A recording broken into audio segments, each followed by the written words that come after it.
une exposition environnementale au mercure, mais sur toute une vie. Ce qui est vraiment intéressant avec cette étude, c'est cette approche qui couvre toute une vie. On ne parle pas d'un empoisonnement unique et violent, non. On parle d'une exposition continue, à petite dose, qui imite parfaitement ce qui pourrait nous arriver, nous, les humains, dans notre propre environnement. L'objectif était donc très clair. Il fallait débusquer les conséquences invisibles de ce poison. Et les tout premiers indices, eh bien, ils ne sont pas apparus sous un microscope, mais directement dans le comportement des animaux. On entre maintenant dans une sorte d'enquête. Les chercheurs ont commencé par observer très attentivement le comportement des souris. L'idée, c'était de trouver les premiers signes, les premiers indices d'une neurotoxicité.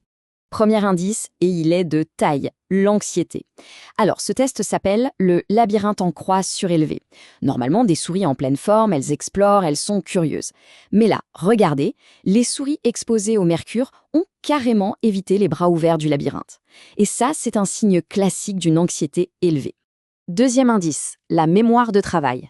Faut savoir que les souris ont une curiosité naturelle. Ça les pousse à aller voir ce qui est nouveau.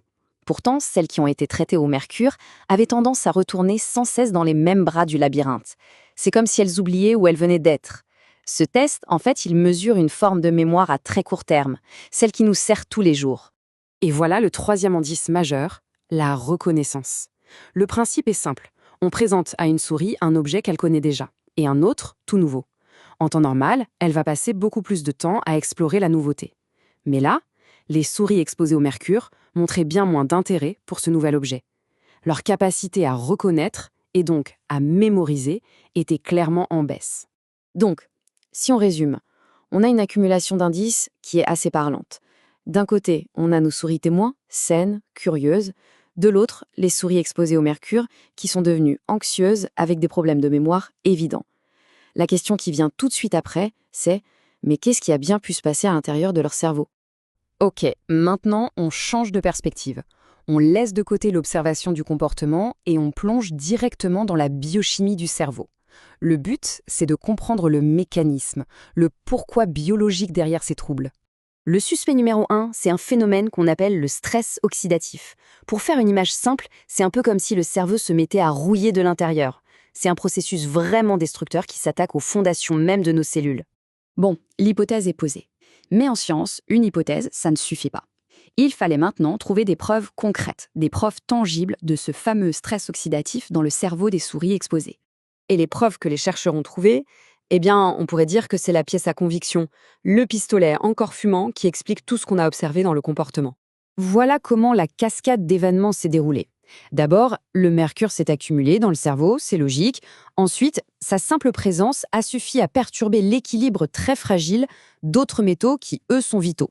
Et face à cette attaque chimique, les défenses naturelles du cerveau, son système antioxydant, ont tout simplement été submergées.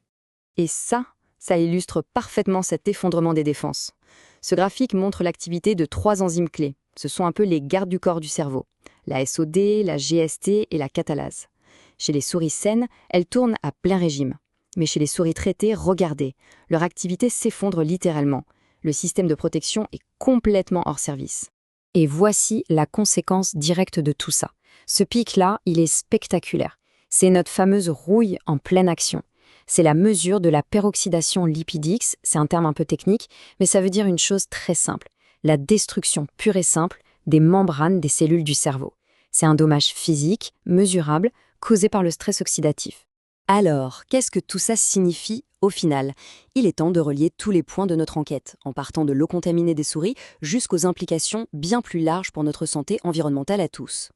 Voici donc la chaîne de causalité dans son intégralité, telle qu'établie par cette étude. L'exposition chronique mène à l'accumulation déclenche ce fameux stress oxydatif, ce stress endommage les cellules, et ces dommages cellulaires finissent par se manifester par des problèmes concrets de comportement, anxiété, troubles de la mémoire. Chaque maillon de la chaîne est parfaitement connecté au suivant.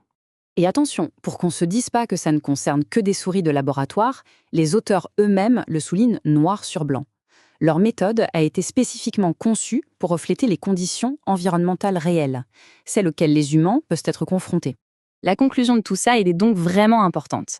Le vrai danger de certains polluants, ce n'est pas seulement l'intoxication aiguë, celle qui se voit.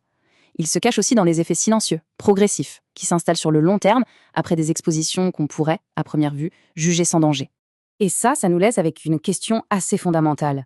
Si une toute petite dose de mercure peut avoir de tels effets sur des souris tout au long de leur vie, quels autres effets invisibles les innombrables toxines présentes dans notre environnement pourraient-elles exercer sur notre propre santé, silencieusement et au fil du temps ?